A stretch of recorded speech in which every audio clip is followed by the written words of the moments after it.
Hello guys and welcome back to another video, and today we have a massively overdue review of the new Hornby Lord Nelson class that is now in the collection.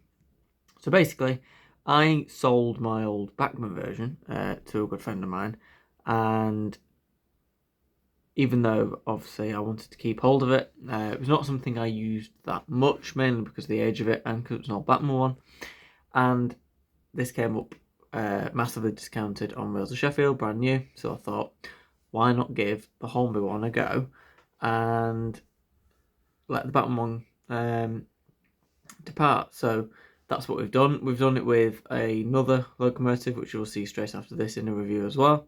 That is a very, very special locomotive as well. So looking forward to reviewing that.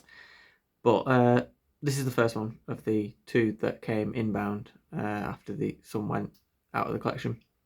There are a lot more to come in terms of new releases and some more locos that replace ones that have departed in the past. But I thought the Lord Nelson has to go like directly with a new one coming in. So this actually came in before the old one went out, but I thought it probably would just be a better idea to actually review these after the old ones had gone. So that's why there's a slight delay in the videos.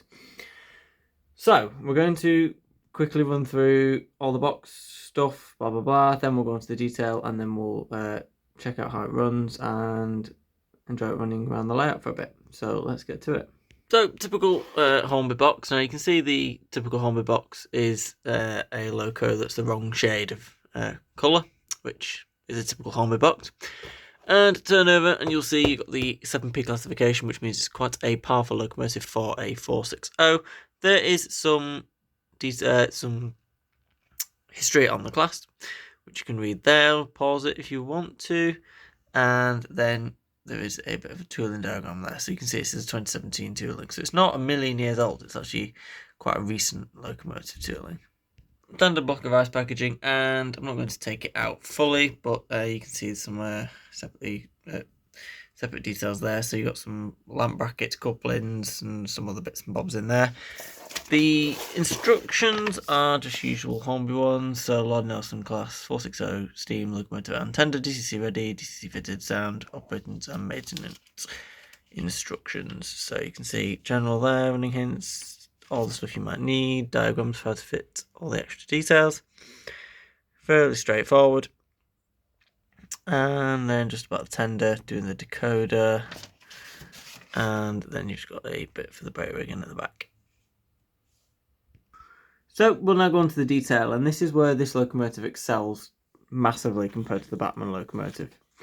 There are a couple of areas it does, so the running performance and the detail. I will say it is a lot lighter than the Bachmann one, and that is because it's an all plastic construction, and the chassis in the Bachmann version is the split chassis, so it's a lot chunkier and therefore has a lot more weight to it. So that's the reason why, but it's not too bad. I mean, it doesn't struggle with anything. It's plenty powerful enough, and as long as it looks fantastic and runs fine, I'm not that bothered. It does look fantastic. So the detail is a area that this locomotive massively outweighs the Bachmann one. Obviously, this is a super detailed locomotive. The Bachmann one looked great for an older locomotive as well, but obviously you could tell it was a little bit older. In its detail wasn't that finessed or anything like that. So, yeah. So we'll start at the front. And you can see you have sprung buffers which look fabulous, and they're nice bringing to them as well. Have the number picked up beautifully, 864. This is the exact same running number and name of locomotive that the Bachmann one was, which is Sir Martin Frobrisher. You have the smoke deflectors with the green and yellow picked out on there, which is really nice, part of the malachite livery. Now, the Bachmann one didn't have these, and I do quite like them. It's a nice feature that I like a lot on this locomotive. You do have a separately fitted vacuum pipe as well, which is really good, and also the lamp brackets as well, which are really nice. You have a wealth of detail on the front of the locomotive, moulded and picked out nicely. You have a separate fitted handrail on the smoke box door and another lamp bracket at the top as well, which is really, really nice. Loads of riveted detail across the locomotive, all along the boiler and smoke box. There is no underframe detail, but you can see there is a gap there which lets some nice through, which basically just gives it that little bit more realistic look. You have the splashes picked out nicely as well, with the green and the yellow lining and the black as well, which looks really nice. Loads of riveted detail and moulded detail on the running plate there, which looks fantastic, and that looks like it might be part of the reverser rod, which is quite nicely detailed. Quite like that. Looks pretty good. Or it looks some form of rod anyway, part of the coupling rods. No, the reversing rod is probably slightly further back. Might be that. Don't know. Anyway. More pipework on the side, picked out in the bronze, which looks fantastic. The boiler banding is also done perfectly accurately and really fine as well, which looks fantastic in the yellow and the black. Towards the end of the locomotive, you have some metal whistles picked out nicely, or safety valves actually. They look really good. Loads of pipework down the side of the locomotive picked out in the bronze as well, and the whistle at the top. And you've got more detail down towards underneath the cab, which looks great as well. Also picked out in the separate bronze gold colour, just to make it stand out. Then you've got some more pipework here, which is all picked out nicely and separately fitted, or very well moulded. A combination of the two by the looks of it. And the centre of the wheels are picked out really, really nicely as well, with the black, but also the super realistic centres. It's also on the front poker wheels as well, which look really, really good. And then you've got the coupling rods, which are fine and look fantastic, whereas they're a bit chunkier on the Bachmann one, and that was probably one of the places where it let the look down slightly. The loco is slightly different on this side. Here's the reversing rod across the side of the locomotive. It does look plastic and is painted into some silver colour, but it looks pretty decent. And then you have Sir Martin Frobrisher picked out nicely on the side. There wasn't any etched nameplates with it, and on camera the writing doesn't look as good as it does in person. Now, it's not super amazing, but you can see it better in person than you can on camera, which is slightly annoying. It looks like there's some weird gold colour, but it does look fine in person. Then you've got more separately fitted and separately painted detail, all the pipework on this side as well, repeated. 864 on the cab, which looks fantastic, and loads of lining around that. So you've got all the black and all the yellow and the green, which looks fabulous. The steps are all done in that colour as well, which looks fantastic. All stands out. Now that's what I love about the malachite livery, is it's very, very vibrant and colourful. It looks fantastic. And into the cab. So you can see it is a super detailed cab. So you've got all the pipework picked out and the reversing rod, the regulator and blah blah blah, and all the stuff to make it go forwards and backwards. And I don't know what any of that's called, but basically you've got some gauges there, and I think they've even got the writing on them, or like the properly picked out sort of gauges as well. So looks fabulous. So yeah, pretty cool. There is a plate between the tender and the locomotive. I think it's posable as well. It's very, very difficult to get to with your hands. There you go. That's better. So you can see there. It looks really, really nice. And got cab doors, which are sort of positioned so that they're sort of open but not fully open, and closed but not fully closed. They're also on the tender as well, which looks great. The tender has a coal load which comes through a little hole where you can go down to the fireman, which looks fabulous. And there's also the little coal load there, which looks great. It looks super, super like sort of realistic and nice. It's a small amount of coal as well, so you can always take that out. Obviously, it's removable, but it's a nice amount, so it looks realistic.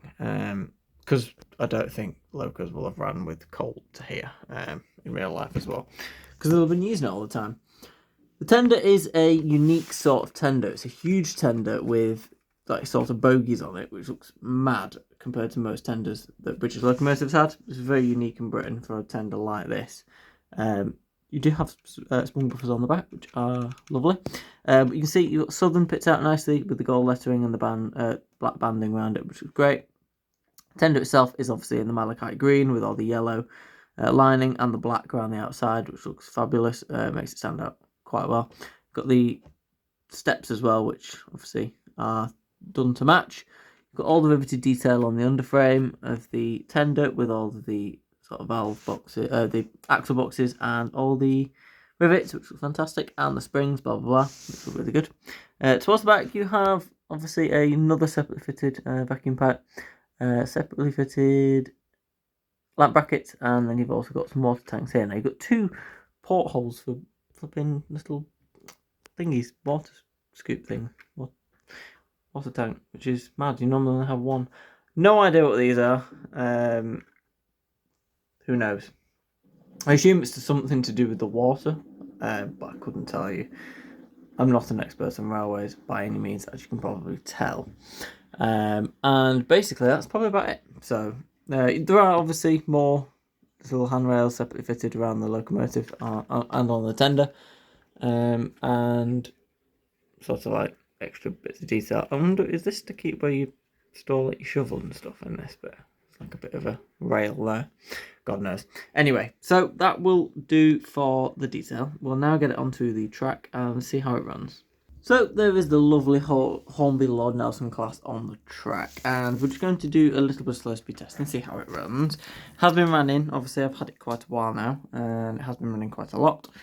So we'll see what it can sort of do. We're using the old controller because it's on feedback, and all the locos run better on it. You can see that is incredibly slow. That is incredibly slow.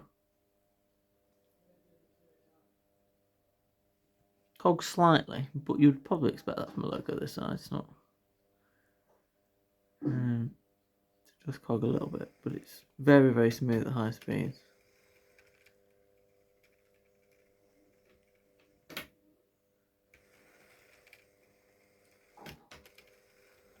So yeah, it's very, very slow, and the slowest it'll go. I mean, that's moving. It's incredibly slow. I mean, that's super, super slow.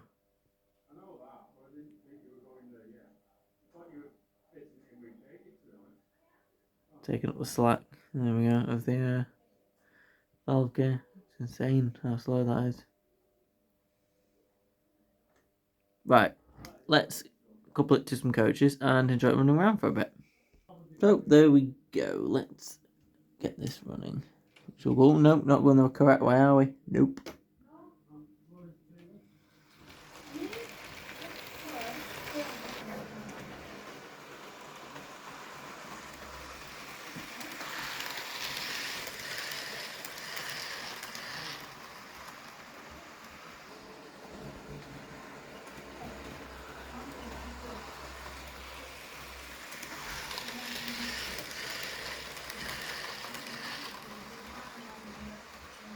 It looks fabulous with that train as well.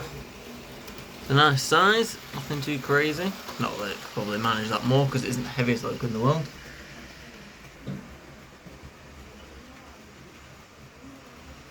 It does look amazing, and I absolutely adore the way it looks, and that's mainly why I got it over the Bachmann one, but just because it's a much more modern loco. It runs a little bit better, like quite a lot better, and I'm more likely to use it with it looking so good as well. So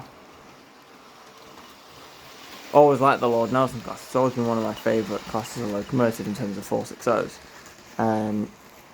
which we have expanded massively in 460 locos in the last couple of years. Don't get me wrong, I like a lot, and there is one imminent as well, a new release. So that'll be quite cool to get hold of and do a video on that very soon as well. But I've had quite a few leave as well, don't get me wrong. So, but yeah, this is one of my favourite classes of 460. Probably is my favourite class of 460. I do like some Western ones and some LMS ones, but I just think these are gorgeous, and they're very, very powerful in real life. Not that powerful in model form, to be honest, but plenty powerful enough for what I need it for, don't get me wrong. They'll pull enough coaches that you need to make a realistic train with them. They could just be a little bit more powerful, that's all.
And I think that will do us for the Lord Nelson.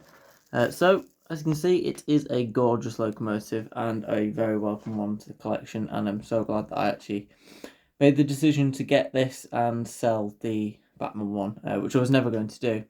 But I'm glad I did, and this is gorgeous. So, let me know your thoughts down in the comments below. I would be very welcome to hear them. Be nice to see what you think of this locomotive. There will be another one join the collection in the future. I have my eye on an olive one, which is slightly different looks wise. The tender slightly different and hasn't got smoke deflectors. But I am looking at getting one of those. But until then, thank you all for watching, and I'll see you very soon for some more reviews and some other sorts of videos. Goodbye.